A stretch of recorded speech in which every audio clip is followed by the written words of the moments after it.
지난 8월의 어느 주말, 부산 진구 개성고등학교 강당입니다.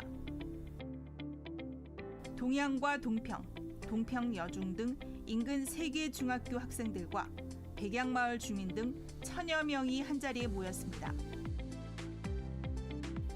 올해로 5번째를 맞는 백양마을 청소년 축제를 즐기기 위해서입니다. K-팝 춤과 노래, 공연이 이어지고 각종 부스에는 볼거리, 살거리가 넘칩니다. 이날 축제는 학생들과 지역 주민들이 함께 만든 것입니다. 5년 전 마을 축제에 몇몇 학생들이 무대 공연을 한 것이 계기가 돼 주민들이 먼저 학생과 학교 측에 제안했습니다. 동네 축제에서 아이들이 공연을 하는 걸 보고는 아이들만의 무대가 필요하구나라고 느끼고 저희 마을 분들이 학교에 얘기를 해서 동네에서 아이들 축제를 열어줄 테니까 같이 한번 해보지 않겠느냐고. 주로 백양 가족공원에서 열린 축제는 코로나 시국 때는 줌으로도 진행되다 올해 처음 학교 강당을 빌려 진행하게 됐습니다. 날씨 변수가 적고 많은 사람이 안정적으로 모일 수 있는 공간. 이 일대에선 학교가 최적지였습니다. 행정구역 명칭보다 백양산 아래, 백양마을로 부르는 게 더 익숙한 이곳 주민들. 다양한 마을 공동체를 만들어 이웃과 함께하고 있는 주민들이 발로 뛰어 얻어낸 성과였습니다. 그리고 그 중심엔 학교라는 공간이 있습니다. 인구가 자꾸 줄잖아요.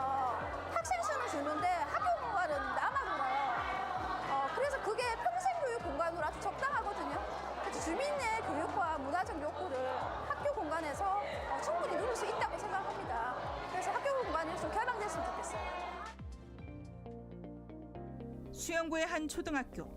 학교 운동장과 구에서 운영하는 체육시설이 붙어 있고 건물 일부는 운동장 쪽으로 아예 들어와 있습니다.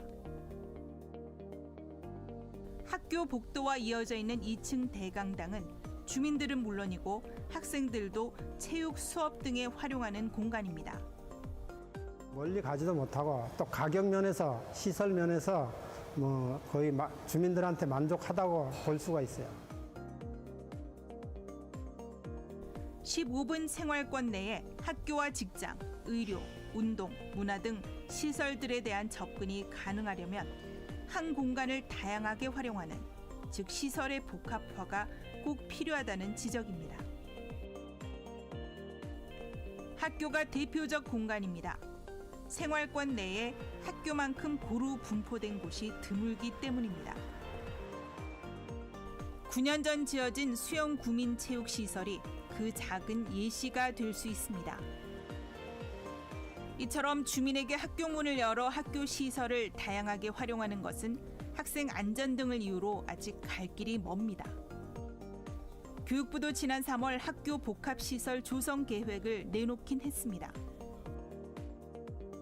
구도심엔 도심 공동화에 따른 유휴 공간인 학교에 주민 편의시설을 조성하고 농어촌 학교엔 지역 공공, 문화, 복지 기반 시설을 갖추는 등 지역별, 학교별 특성을 고려한 방안인데 이제 시작 단계일 뿐입니다.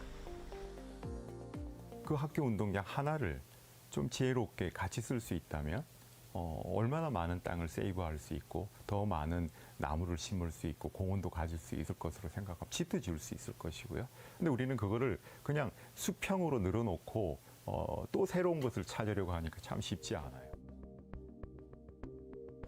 차량 중심의 도시를 보행 친화 도시로 체질 개선하는 것도 쉽지 않은 도전입니다.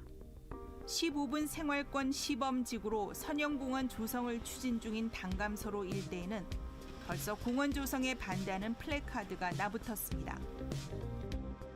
사람을 위한 공간으로 다시 만들어 나갈 건지에 대한 것은 지역사회에서 한번 고민을 같이 해볼 필요는 없지 않아 있습니다. 지금 저희들이 조금 사회적 합의를 거치고 공원화 시켜놓으면 자동차보다 사람을 위한 공간으로 일대가 확 바뀌지 않겠나라는 그 기대가 있죠.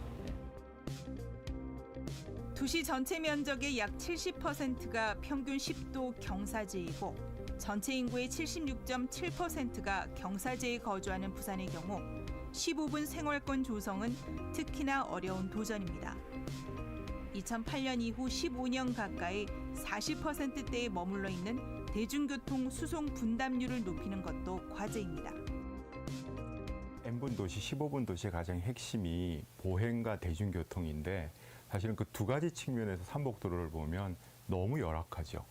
걷기도 쉽지 않고 수직으로, 그리고 또 대중교통도 매우 열악합니다.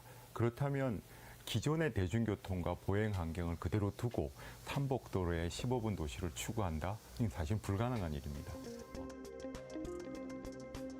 재개발, 재건축으로 대규모 아파트가 속속 들어서면서 골목길이 사라지고 있는 것도 보행 중심 15분 생활권의 확대를 가로막고 있습니다. 무엇보다 이런 산적한 과제들을 해결하면서 도시의 체질을 완전히 바꾸는 거대한 사업이 끈기 있게 지속적으로 진행될지, 자칫 벽에 부딪혀 하드웨어 위주의 또 다른 도시재생 사업이 되지 않을지 하는 우려들도 벌써부터 나오고 있습니다.